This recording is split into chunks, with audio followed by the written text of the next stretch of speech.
¿Cómo fue que Guatemala perdió Chiapas y cómo ese territorio terminó anexado a México sin que casi nadie conozca toda la verdad? Esta es una de las historias más mal contadas de nuestra América, una herida abierta que atraviesa siglos y que, incluso hoy, sigue provocando debates encendidos entre mexicanos y guatemaltecos. Muchos creen que México robó Chiapas. Otros juran que Chiapas eligió a México por voluntad propia. Y entre esas dos versiones existe un camino lleno de silencio, abandono, negociaciones tensas y decisiones desesperadas que jamás aparecen en los libros escolares. Esta es la travesía que vas a escuchar ahora. Una travesía que comienza al final de la colonia, cruza guerras de independencia, rebeliones regionales, plebiscitos olvidados y tratados que cambiaron para siempre el mapa de Centroamérica. Todo contado en pocos minutos, con claridad, cronología y una intensidad que no te dejará respirar. Pero antes de entender la pérdida, necesitamos entender el origen, y el origen está en un territorio atrapado entre dos mundos, olvidado por Guatemala, observado por México y aislado por su propia geografía. Aquí es donde la historia de Chiapas realmente comienza. La pregunta de cómo Guatemala perdió Chiapas inquieta a cualquiera que se sumerge en los bastidores de nuestra historia continental. Todo inicia en un tiempo en que América aún intentaba entender quién era, mientras reinos y capitanías trataban de sobrevivir a las grietas del Imperio Español. Chiapas estaba ahí, entre montañas y valles aislados, cargando en silencio el peso de un abandono que pocos registraron. Era una región administrada por la Capitanía General de Guatemala, aunque estuviera tan lejos de su capital como de su atención. Ese olvido marcaría su destino. Y es justamente aquí donde surge la primera duda que nos obliga a continuar. ¿Cómo un territorio negligenciado acabaría convirtiéndose en el centro de una disputa continental? El final del dominio español ya se anunciaba, y cada región de Centroamérica comenzaba a evaluar qué haría cuando el viejo sistema finalmente se derrumbara. Chiapas enfrentaba un dilema que ninguna otra provincia vivía con tanta claridad. Dependía del gobierno guatemalteco para leyes, impuestos y documentos, pero no recibía apoyo, inversión ni protección.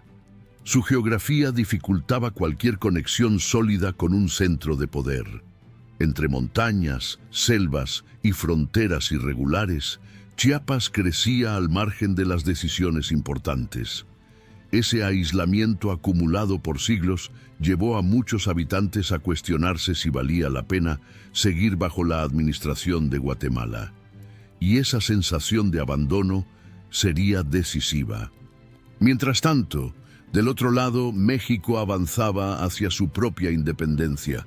Las noticias de levantamientos, planes revolucionarios y discursos de libertad recorrían la región con una velocidad sorprendente. Chiapas observaba todo a distancia, como quien ve una puerta abriéndose donde antes solo había muros.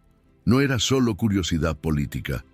Era la percepción de que quizá existía un país dispuesto a ofrecer algo que Guatemala no había ofrecido en generaciones: inclusión.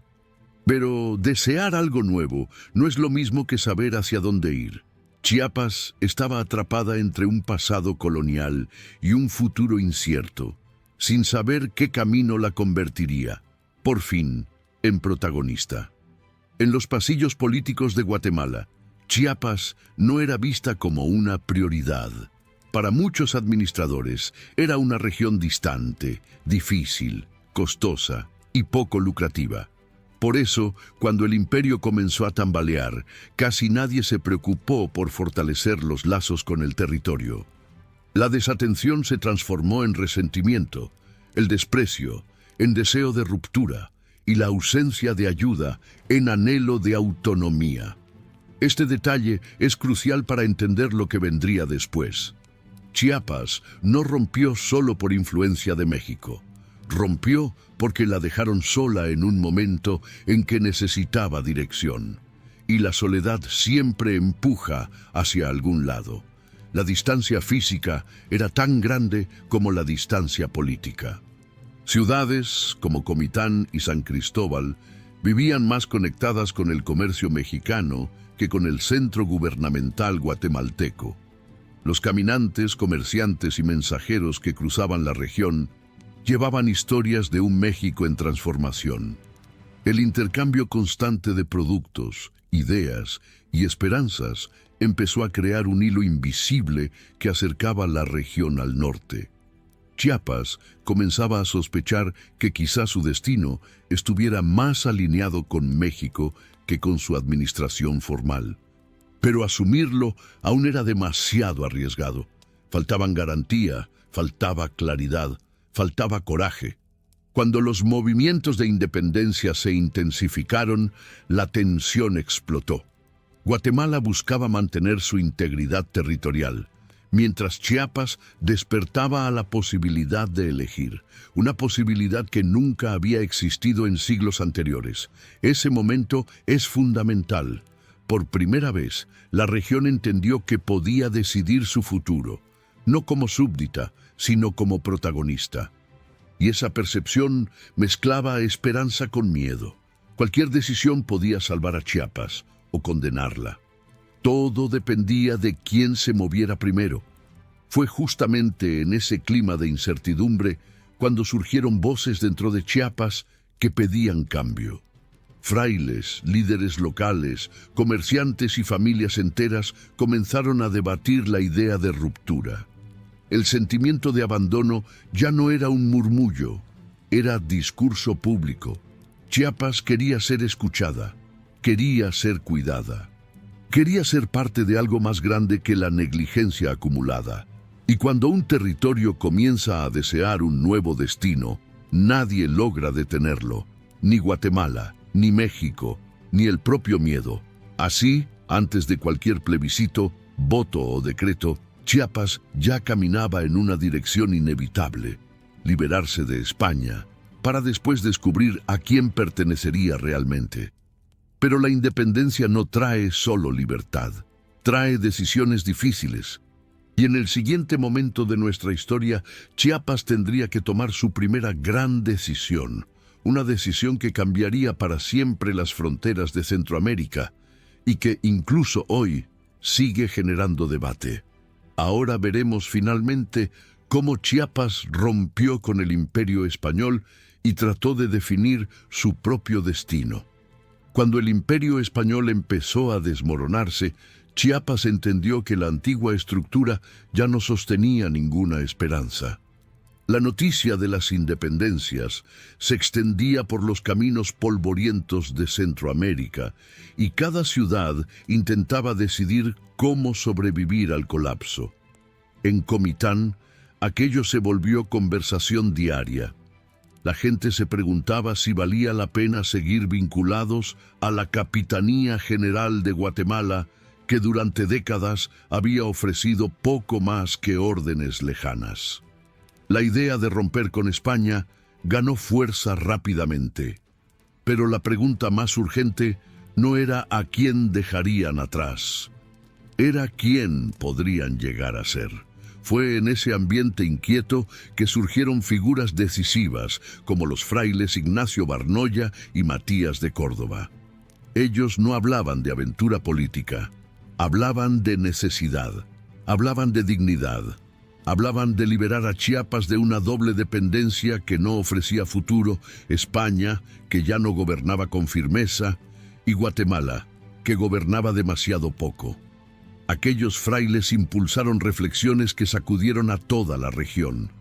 Propusieron que Chiapas debía ser dueña de sí misma antes de decidir cualquier vínculo, y esa idea, simple y poderosa, lo cambió todo. El día 28 de agosto del año 1821, los habitantes de Comitán se reunieron para discutir lo que parecía un sueño lejano: Ahí, entre discursos improvisados y preocupaciones reales, decidieron declarar la independencia total de Chiapas respecto a la corona española. Fue un acto simbólico y atrevido. Por primera vez, la región le decía al mundo que tenía voz propia. Guatemala observó con sorpresa, México con interés y Chiapas, con cautela, entendió que había cruzado una puerta sin retorno. Tras esa declaración, Chiapas aún necesitaba a alguien que garantizara orden y transición. Ese papel recayó en el padre Pedro José Solórzano, enviado para guiar a la región hasta que encontrara un rumbo definitivo. Él viajó hasta la Ciudad de México y llevó consigo la voluntad de una población que se sentía olvidada. La propia regencia mexicana, en ese momento todavía moldeada por la autoridad de Agustín de Iturbide, escuchó la propuesta y registró oficialmente la anexión de Chiapas al recién formado Imperio Mexicano. La decisión parecía resuelta, pero duraría mucho menos de lo que todos imaginaban. La breve adhesión al Imperio Mexicano parecía abrir un nuevo camino. Pero ese camino se quebró rápidamente, porque el imperio de Agustín de Iturbide no sobrevivió. Muchos mexicanos no aceptaron cambiar a un rey español por un emperador mexicano. La independencia se había conquistado para terminar con el sistema monárquico, no para reinventarlo. Así, el imperio se derrumbó en pocos meses, y con él se derrumbó la seguridad política que Chiapas creía haber encontrado. De un momento a otro, la región volvía a estar sola, incierta, expuesta otra vez. Cuando el imperio cayó, Chiapas se encontró sin amparo, sin estructura y sin la garantía de que su futuro sería respetado.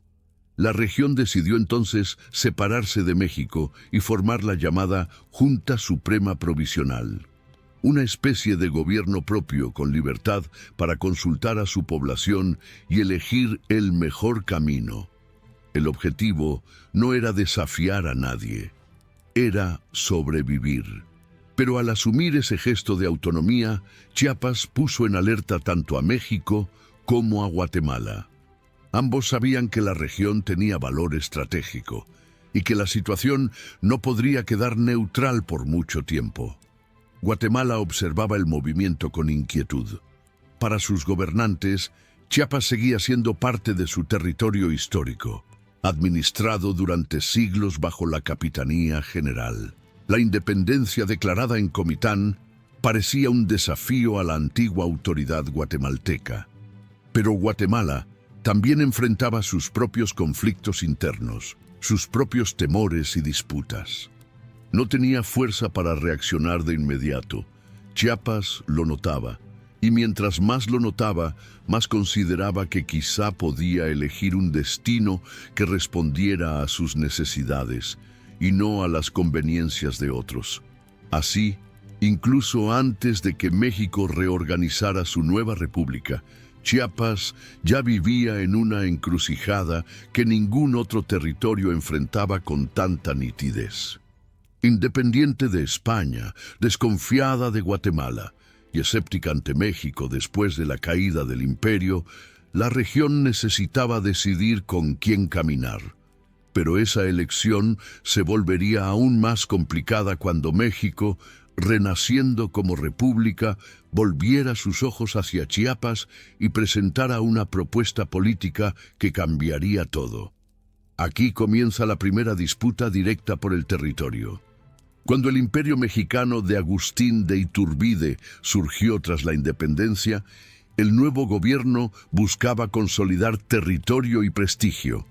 Para ello, envió invitaciones formales a las regiones cercanas, incluyendo la Capitanía General de Guatemala. Chiapas, recién independiente de España y aún sin estructura sólida, llamó la atención de inmediato. Era un territorio geográficamente estratégico, con rutas comerciales que conectaban el Pacífico con el interior del continente. Y más aún, era una región que parecía dispuesta a escuchar alternativas. México sabía que si ofrecía estabilidad, Chiapas podría aceptarla. y la ofreció. El Plan de Iguala, proclamado por Iturbide, prometía 3 garantías: la preservación de la religión católica, la unión de todos los habitantes y la independencia respecto a España. Estas ideas resonaron fuerte en Chiapas, que buscaba seguridad en medio del caos político. La anexión parecía lógica. Guatemala, debilitada y sin medios para intervenir, observó sin reacción concreta. Así, Chiapas se unió a México como parte del imperio recién formado. Según los documentos oficiales, la decisión era legítima. Pero las decisiones legítimas no siempre resisten el paso del tiempo, y esta resistiría muy poco. La adhesión fue celebrada por algunos sectores chiapanecos, especialmente por quienes deseaban romper de una vez con la negligencia guatemalteca. Sin embargo, no todos estaban convencidos. La inestabilidad del nuevo imperio mexicano generaba dudas. Agustín de Iturbide buscaba consolidarse como monarca, mientras gran parte de México rechazaba completamente la idea de tener un emperador después de luchar tantos años contra la corona española. Chiapas percibió señales de riesgo. Aún así, intentó confiar en el nuevo gobierno, pero esa esperanza no resistiría el colapso que se aproximaba. Iturbide enfrentó una oposición creciente de militares, políticos y regionalistas. En poco tiempo, su autoridad se deshizo. El imperio mexicano, que había atraído a Chiapas con promesas de estabilidad, cayó antes de organizarse por completo. La abdicación de Iturbide en el año 1823 desmontó todo el sistema que sostenía la recién anexión. Chiapas, una vez más, quedaba sin amparo, sin emperador, sin garantías, sin dirección. La región se vio obligada a repensar todo aquello que creía haber resuelto. Con la caída del imperio, Chiapas decidió separarse de México y declarar autonomía. No era un gesto de hostilidad, era supervivencia. La región formó nuevamente la Junta Suprema Provisional, con el objetivo de decidir su futuro mediante consulta popular.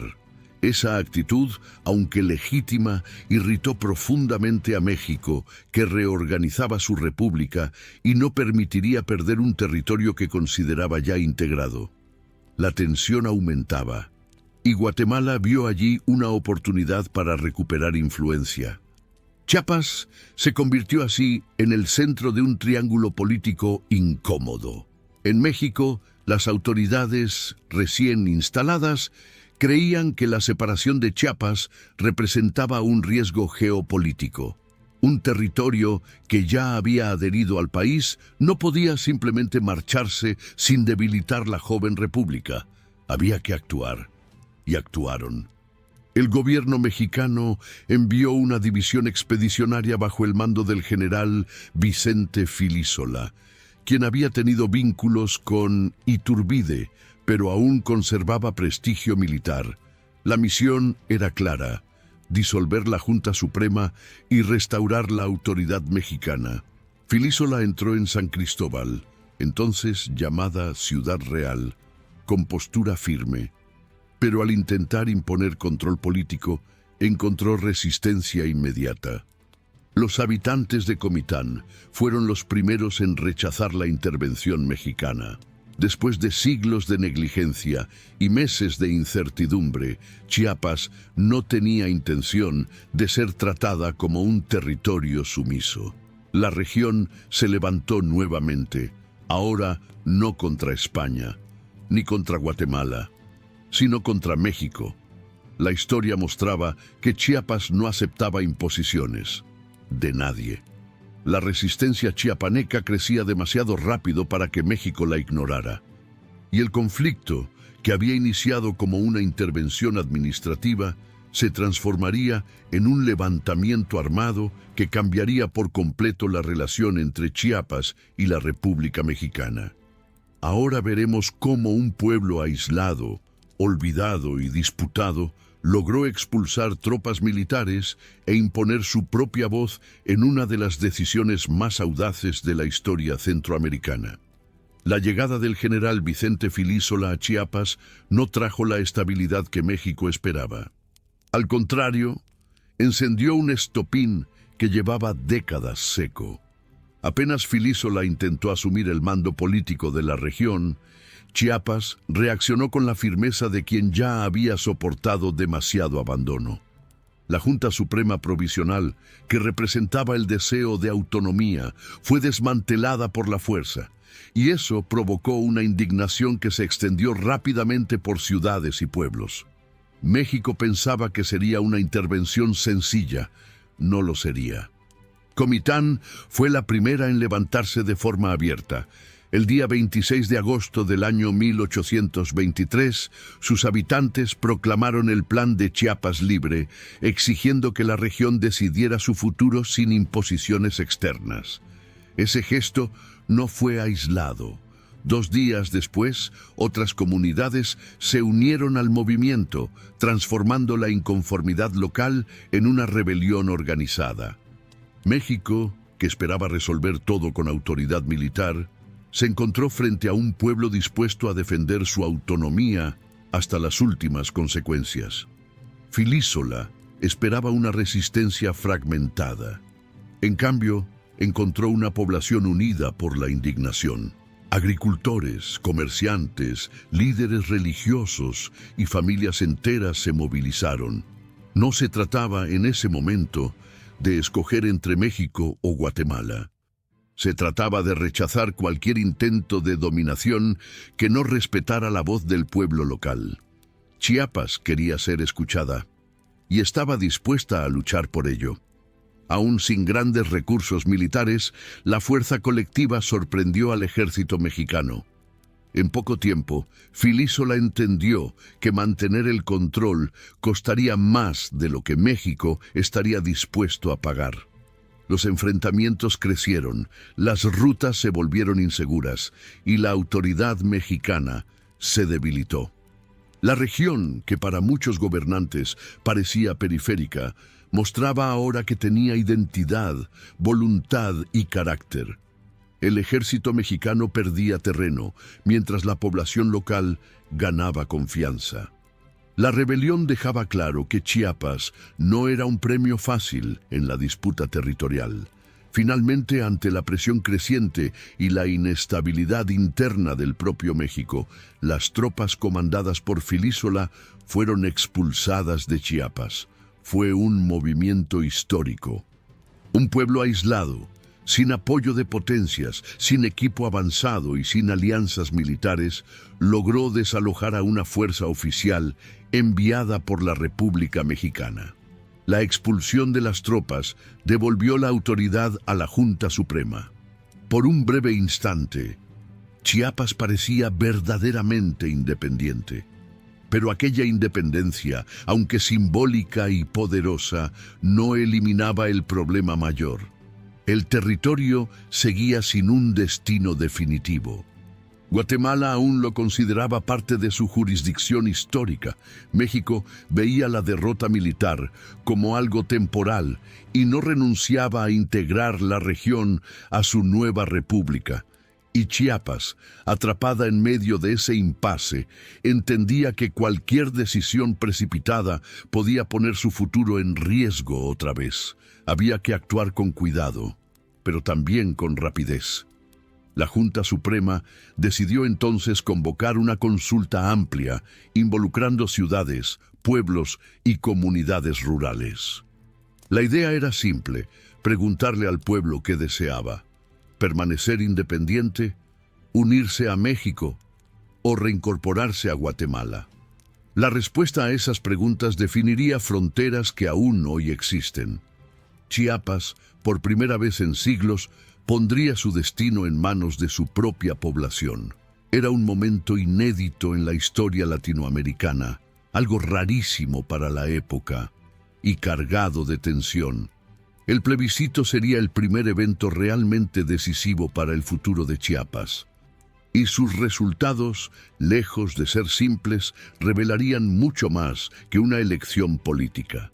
Revelarían frustraciones antiguas, esperanzas nuevas y la fuerza de un pueblo que buscaba dignidad. En el siguiente momento veremos cómo aquella votación inédita dividió opiniones y moldeó las fronteras que conocemos hoy, y cómo se convirtió en el punto de giro definitivo en la disputa entre México y Guatemala. Tras expulsar a las tropas mexicanas y restaurar la Junta Suprema Provisional, los líderes de Chiapas sabían que no podían permanecer en un punto intermedio para siempre. El territorio necesitaba una decisión oficial, capaz de sostenerlo políticamente y de evitar nuevas intervenciones militares. Fue así que el día 22 de marzo del año 1824 comenzó a circular una convocatoria histórica por pueblos, villas y ciudades. Por primera vez, el destino de Chiapas sería decidido mediante el voto de su propia población, y eso provocaba tanta esperanza como miedo. La consulta no fue sencilla. Involucrar a una región grande y geográficamente complicada exigió mensajeros, reuniones comunitarias y una organización rara para el período. La pregunta era directa, pero cargada de consecuencias profundas. ¿Chiapas debía seguir independiente? ¿Debía anexarse a México o debía reintegrarse a Guatemala? Cada opción representaba una visión distinta de futuro, y cada grupo dentro de la región tenía razones fuertes para defender su preferencia. Nunca antes Chiapas había experimentado una responsabilidad colectiva tan grande. Pero mientras la votación se preparaba, México no se quedó solo observando. El gobierno mexicano envió un ultimátum fechado el día 26 de mayo del año 1824, estableciendo un plazo de 3 meses para que Chiapas tomara una decisión. De lo contrario, México consideraría la anexión como necesaria, incluso por la fuerza, si así fuera. Además, envió a José Javier de Bustamante para supervisar el proceso, asegurando que nada se saliera de control. Esta presión política moldearía el resultado de maneras que aún hoy se discuten.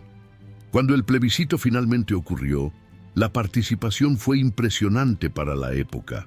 Chiapas tenía 104 pueblos reconocidos y más de 172,000 habitantes.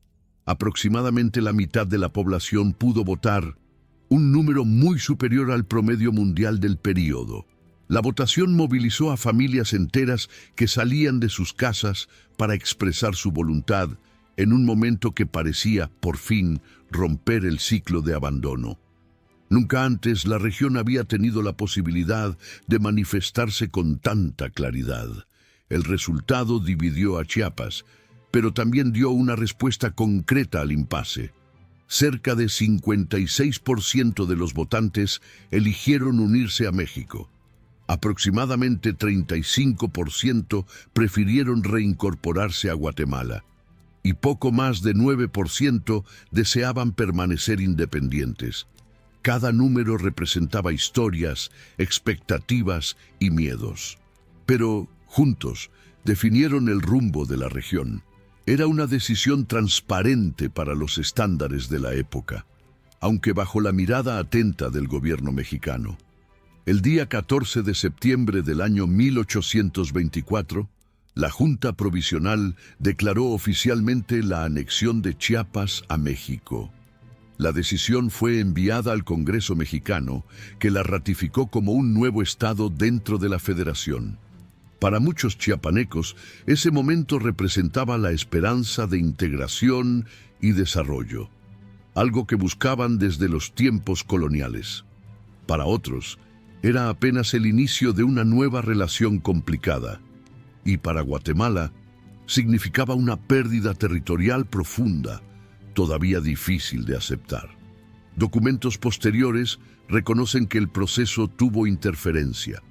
La propia Comisión Nacional de Derechos Humanos de México, al estudiar la historia de la anexión, describió el plebiscito como una votación acompañada e influenciada de cerca por el gobierno mexicano. Aún así, la consulta fue mantenida como referencia democrática para la época. El hecho es que Chiapas eligió oficialmente a México, y esa elección sería citada en todas las constituciones mexicanas posteriores, incluyendo la de 1917, vigente hasta hoy. Pero Chiapas no fue el único territorio involucrado en ese proceso. Mientras la región votaba y escogía su destino, otra área vecina, llamada Soconusco, seguía un camino completamente distinto. Sin plebiscito, sin consulta y sin debate público, ese territorio sería anexado de una forma mucho más abrupta, y esa historia abriría heridas aún más profundas en la relación entre México y Guatemala. Ahora veremos cómo Soconusco entró al mapa mexicano de un modo que nadie olvida. Mientras Chiapas definía su futuro por medio de un plebiscito inédito, la región de Soconusco vivía una realidad completamente diferente. Situada más al sur, entre montañas, plantaciones y rutas comerciales valiosas, Soconusco siempre fue vista como un área estratégica. Sin embargo, a diferencia de Chiapas, la región estaba sumida en incertidumbres administrativas. No había unidad interna, no había consenso político y, sobre todo, no existía la misma movilización popular. Eso abrió espacio para que los acontecimientos tomaran otro rumbo. En el año 1824, el municipio de Tapachula redactó un acta declarando su intención de separar a Soconusco de Chiapas y anexarlo a las Provincias Unidas de Centroamérica. Era una decisión que parecía alineada con la historia de la región, ya que Soconusco había estado por mucho tiempo vinculada a la Capitanía General de Guatemala. Sin embargo, Guatemala enfrentaba conflictos internos y dificultades administrativas, y no logró garantizar un control efectivo. Así, Soconusco quedó en un limbo político similar al que Chiapas había vivido años antes. Ante el impasse entre Guatemala y México, ambos gobiernos decidieron por conveniencia mutua declarar el territorio de Soconusco como zona neutra. No habría anexión inmediata por ninguna de las partes. No habría plebiscito. No habría intervención militar. Sin embargo, esa neutralidad duraría más de 17 años, y durante ese periodo la región funcionó casi de manera autónoma, apoyada únicamente en autoridades municipales locales. Una autonomía que parecía pacífica, hasta que México decidió actuar. En el año 1842, bajo el gobierno de Antonio López de Santa Anna, tropas mexicanas entraron en Soconusco. No hubo consulta previa, no hubo reunión comunitaria, no hubo votación. Solo hubo la decisión de incorporar el territorio a México. Guatemala, ya separada de la antigua Federación Centroamericana y con poca capacidad militar, se limitó a protestar oficialmente.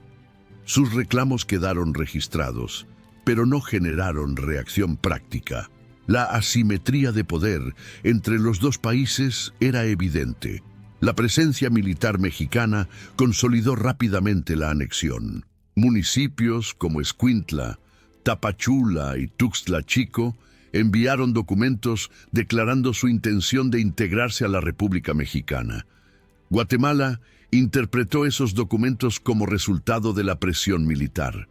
México los interpretó como manifestaciones de voluntad local. La verdad, como siempre ocurre en disputas territoriales, estaba en algún punto entre esas dos versiones. Lo cierto es que, a diferencia de Chiapas, Soconusco no tuvo plebiscito, tuvo decreto. Esa diferencia creó resentimientos que atravesaron generaciones. Mientras Chiapas podía afirmar que había elegido a México por voto, Soconusco cargaba la imagen de un territorio tomado sin participación popular.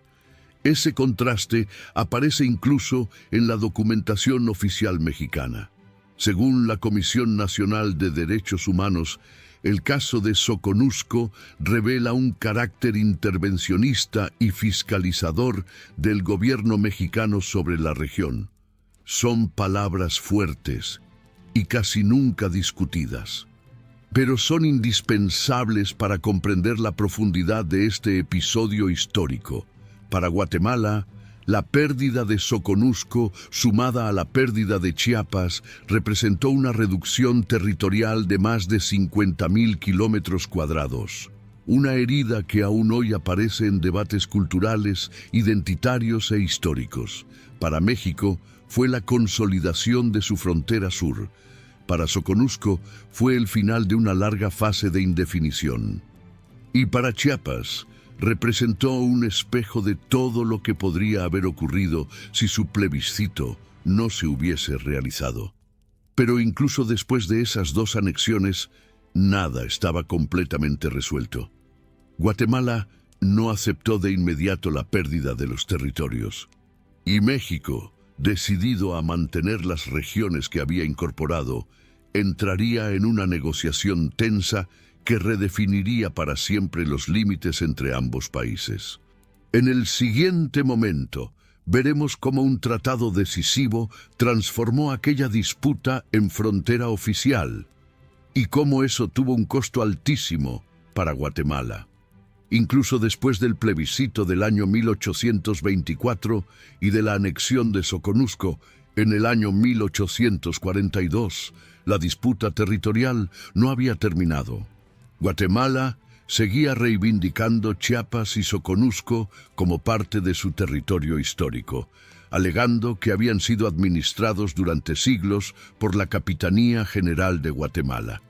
México, por su parte, consideraba el asunto cerrado. Para la República Mexicana, Chiapas había elegido su destino y Soconusco ya estaba militarmente integrado. El impasse duraría décadas y se volvería aún más intenso con el paso de los años. Fue en ese contexto que el presidente guatemalteco Justo Rufino Barrios decidió presionar a México de forma directa. En el año 1881 exigió formalmente que los territorios de Chiapas, Soconusco e incluso partes del sur de Campeche fueran devueltos a Guatemala. Era una reivindicación audaz. Barrios creía que podía restaurar la antigua grandeza territorial centroamericana. Sin embargo, México rechazó la petición sin dudar.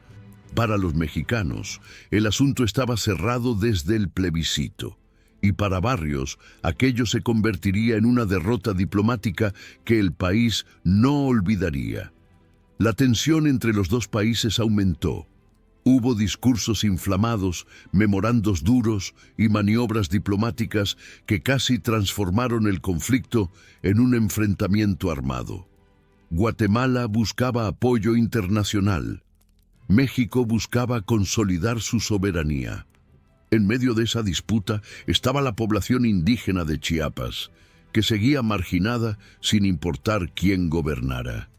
Esa realidad se volvió un elemento silencioso de toda la negociación. Nadie parecía dispuesto a escuchar a los habitantes originales de la región. Finalmente, el día 27 de septiembre del año 1882, después de largas negociaciones y presiones externas, México y Guatemala firmaron el Tratado de Límites. Según el acuerdo, Guatemala renunciaba oficialmente a cualquier reclamación sobre Chiapas y Soconusco. A cambio, recibía reconocimiento diplomático y la estabilización de su frontera.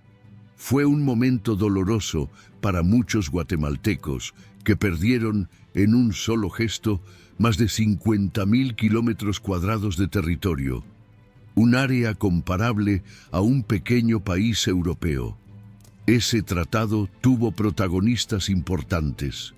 Del lado guatemalteco, el negociador Lorenzo Montúfar asumió la tarea de defender un territorio que ya parecía perdido.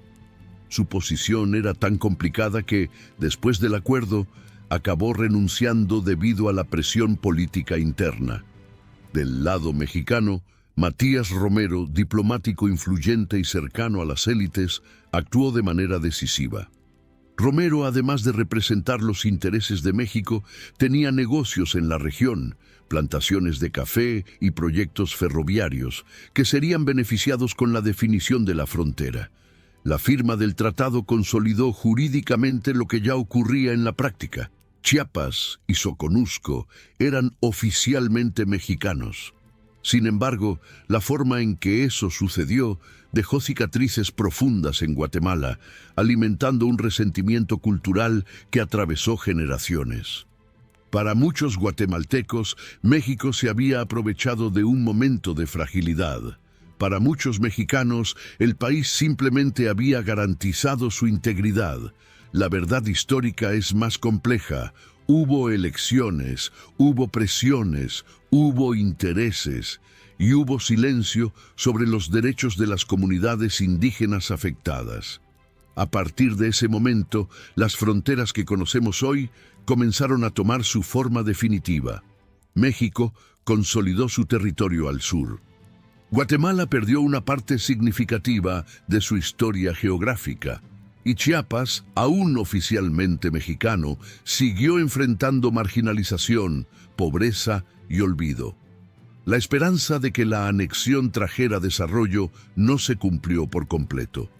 La promesa de inclusión, que había motivado a tantos chiapanecos a votar por México décadas atrás, seguía sin ser cumplida.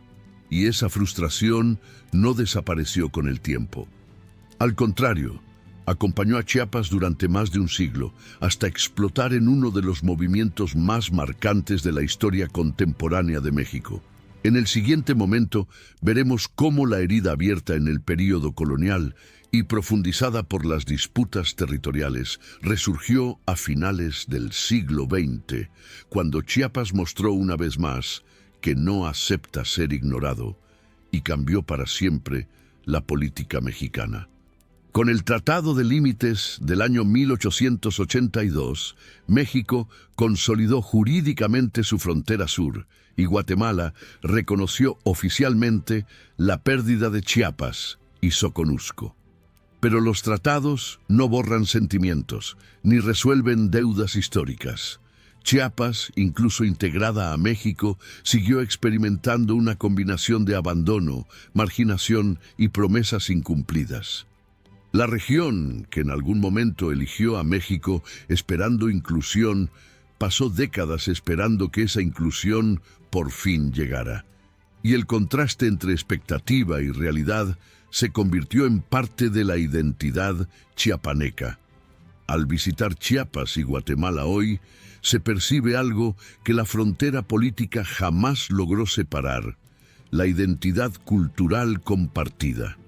Pueblos indígenas, tradiciones, lenguas y costumbres continúan profundamente conectados. La línea trazada por los gobiernos en el siglo XIX no dividió la historia, solo dividió el mapa. Esa continuidad cultural explica por qué muchos chiapanecos aún sienten, de manera discreta o abierta, que pertenecen a un mundo que va más allá de México. Un mundo que se conecta con raíces mayas y con rutas antiguas que unían toda la región. Pero la ausencia de integración plena tuvo consecuencias severas. Durante décadas, Chiapas permaneció entre los estados más pobres de México, con desigualdades profundas y comunidades indígenas viviendo sin acceso adecuado a tierra, salud y educación. Era como si el territorio hubiera sido disputado por dos países sin que ninguno realmente lo hubiera escuchado. Esa negligencia histórica creó un terreno fértil para revueltas, movimientos comunitarios y demandas de autonomía que fueron ignoradas una y otra vez. Fue en ese escenario que surgió, el primer día de enero del año 1994, el levantamiento del Ejército Zapatista de Liberación Nacional. Mientras el gobierno federal celebraba el inicio del Tratado de Libre Comercio de América del Norte, Chiapas le mostraba al país la herida que nunca había cicatrizado. Pueblos como San Cristóbal de las Casas, Las Margaritas y Ocosingo fueron tomados por indígenas mayas que exigían tierra, dignidad, reconocimiento y participación real en las decisiones del Estado mexicano. Era un grito que llevaba siglos acumulándose. La respuesta del gobierno fue brutal. Tropas del ejército mexicano fueron enviadas para sofocar la rebelión, repitiendo patrones del pasado. Pero la sociedad civil reaccionó. Protestas surgieron en varias regiones del país, obligando al gobierno a detener los combates e iniciar negociaciones. En el año 1996, el gobierno y los zapatistas firmaron los Acuerdos de San Andrés, que prometían reconocer constitucionalmente los derechos y la autonomía de los pueblos indígenas. Por un breve momento, parecía que la historia finalmente avanzaba hacia la justicia. Pero, igual que en las promesas del siglo XIX, la realidad no acompañó a las palabras. Poco tiempo después, los acuerdos fueron ignorados por el gobierno federal. Surgieron grupos paramilitares con apoyo de sectores políticos y económicos, y el ejército regresó a la región. El silencio impuesto a comunidades enteras le recordó al mundo que Chiapas, una vez más, pagaba el precio de haber sido disputada, pero casi nunca protegida. La herida que había comenzado en el período colonial ahora sangraba en pleno final del siglo XX. Esa violencia culminó en la masacre de Acteal, el día 22 de diciembre del año 1997, cuando paramilitares armados atacaron a indígenas que oraban dentro de una pequeña ermita. 45 personas fueron asesinadas, entre ellas mujeres embarazadas y niños. El informe oficial de la Comisión Nacional de Derechos Humanos confirmó la omisión deliberada de las fuerzas de seguridad. Era imposible negarlo. Chiapas seguía pagando caro por decisiones tomadas mucho antes, cuando México y Guatemala disputaban su territorio sin escuchar a su gente. Hoy, más de 200 años después del inicio de toda esta disputa, Chiapas sigue siendo la única región de México que eligió ser mexicana 2 veces en la historia, y aún así continúa esperando que el país cumpla la promesa que la motivó a votar por la anexión. La herida abierta por la negligencia colonial, agravada por los conflictos territoriales y profundizada por la marginación moderna, sigue viva. Y la pregunta permanece: ¿México comprende realmente el peso de esta deuda con Chiapas? La respuesta, como siempre, está en manos de quien decida escuchar al pasado, antes de repetir los mismos errores.